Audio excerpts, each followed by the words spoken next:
பாகிஸ்தான் ஒரு நாடே கிடையாது. இருந்தாலும் அவன் பொழைக்கிற காரணம் என்ன? பக்கத்துல இந்தியா இருக்கு அப்படின்னு கை காட்டிதான். பக்கத்துல ஆப்கானிஸ்தான் இருக்கு அப்படின்னு கை காட்டிதான். இந்த 2 இந்தியாவுக்கு செக் வைக்கணும் முதலாளி. வருங்காலங்கள்ல என்ன வேணாலும் நடக்கலாம். சீனாவை தாண்டி அவன் போகும்போது என்னைய ஒரு ஸ்பீட் பிரேக்கா யூஸ் பண்ணுங்க அப்படின்னு கொல்ல காலமா பாகிஸ்தான் செஞ்ச வேலைதான். அதுக்கடுத்து ஆப்கானிஸ்தான்ல தீவிரவாதிகள் வந்துட்டாங்கன்னா, நீங்க என்னோட தளங்கள்ல இருந்து பாஞ்சு போக நான் உதவியா இருப்பேன் அப்படின்னு சொல்றதுதான்.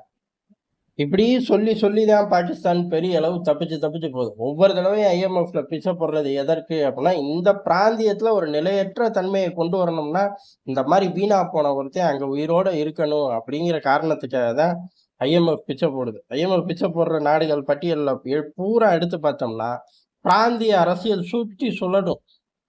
அப்புறம் என்ன, பாகிஸ்தானுக்கு சீனா இருக்கு, இந்தியா இருக்கு, ஆப்கானிஸ்தான் இருக்கு, கை காட்டியே சோறு திங்கிற வேண்டியதுதான் அப்படிங்கிற மாதிரிதான் விழுந்துகிட்டு இருந்துச்சு. ஆனா இப்ப அதுவே பாகிஸ்தானுக்கு பெரிய ஆப்பா உருவாகி போச்சு. அதுக்கு காரணம் இந்திய அரசாங்கம் தான். இந்தியா இதைத்தானடா நீ கை காட்டுற, இதுவே உனக்கு ஆப்பா வரும் பாரு அப்படிங்கிற மாதிரி 2 விவகாரத்தை அடுத்தடுத்து செஞ்சோம். இதுல பாகிஸ்தான் நில குலைஞ்சு போயிருச்சு. பஞ்சாயத்துக்கு யாரை கூட்டிட்டு வந்தாலும் ஒத்துக்க மாட்டேங்கிறோம்.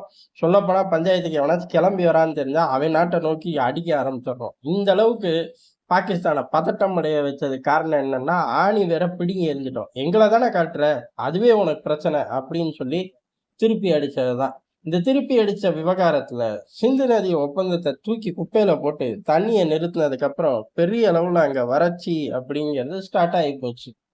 இனி வருங்காலங்கள்ல மிகப்பெரிய பிரச்சனைகள் காத்துக்கிட்டு இருக்கு. ஏன்னா வெறும் விவசாயம் மட்டும் கிடையாது, குடிநீர் மட்டும் கிடையாது, மீன்பிடி தொழில் இப்படி அடுத்தடுத்து ஒவ்வொரு செக்மெண்டா அடி வாங்குது.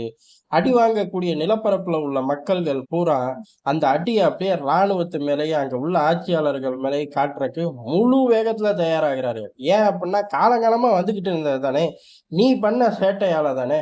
எல்லா சேட்டையும் மட்டும் ஃபீல்டு மார்ஷல் அப்படின்னு நீ பதவி வாங்கிட்டு உட்கார்ந்தா தண்ணி வருமாடா?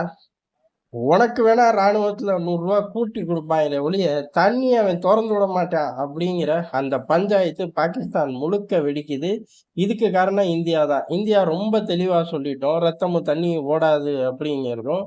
நீ தீவிரவாதத்தை அடக்குனா மட்டும்தான் இங்க இருந்து தண்ணி வரும். மற்றபடி பேச்சுவார்த்தையில எல்லாம் புண்ணியமே கிடையாது. பேச்சுவார்த்தைக்கு வர மூடு எங்களுக்கு கிடையாது அப்படின்னு சொல்லி சிம்பிளா கிளச்சு விட்டோம். அதுக்கும் மேல பேச்சுவார்த்தைன்னு காலில் விழுந்தா, ராணுவ ஜெனரல் கிட்ட தானே நீ காலில் விழுந்த. ஐயா சாமி என்னை தாக்காதன்னு நடு நைட்ல அலறி துடிச்சு போன் போட்டேல்ல, அந்த மனுஷன்ட்டே பேசிக்க. எவ்வளவு தூரம் ஆக்டிவா உட்காந்து உண்மையா உட்காந்து பேசுறியோ தாக்குதல் வராது. உட்காந்து பேசிக்கிட்டே தீவிரவாதி சுத்தி வந்தா தீவிரவாதிக்கு அடி விழுகும், உனக்கு அடி விழுகும் பாத்துக்க அப்படின்னு சொல்லி முடிச்சிட்டோம்.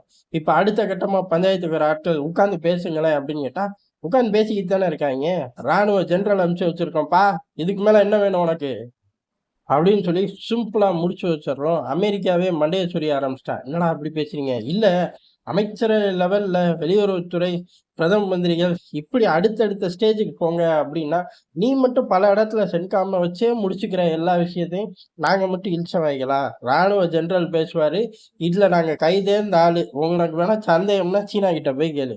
ராணுவ ரீதியாவே பேசி மொத்த படைகளையும் பின்வாங்க வச்சுட்டோம். அரசாங்கம், அரசு அதிகாரிகள், வெளியுறவுத்துறை ஆபீஸ் போர்டு கூட அவன் இருக்கிற திசையை நோக்கி நாங்க தூக்கி வீசலையே. அவன்கிட்ட வேணா கேட்டுப்பாரு, எங்க ஆட்களோட விசிட்டிங் கார்டு இருக்கான்னு கூட கேட்டுப்பாரு. இல்லைன்னு தான் சொல்லுவான். ஏன்னா இல்ல அவன் வாழ்க்கையிலே சொன்ன உண்மை அதாத்தான் இருக்கும் அப்படின்னு சொல்லி அமெரிக்காவே திருப்பி அனுப்பிச்சிட்டோம். இந்த அளவுக்கு வலுவான அடி, இந்த அடி மட்டும் பத்தாது அப்படின்னு அப்பப்ப நம்ம ஆட்கள் ஆப்கான் பக்கம் ரவுண்ட் அடிச்சார்கள். இப்ப ஆப்கானோட முக்கியமான தலைகள் பூரா டேம் பக்கம் ரவுண்ட் அடிக்கிறார்கள். ஆப்கானிஸ்தான் தாலிபான்கள் மலைகள்ல ஓடி ஒளிஞ்செல்லாம் மாறி போய் டேம்கள்ல நின்று வீடியோ போட ஆரம்பிச்சிட்டார்கள். அதுவும் எதற்கு அப்படின்னா, இங்க இருந்து தண்ணி போகுது. எங்க போகுது? பாகிஸ்தானுக்கு போகுது. ஏன் போகணும்?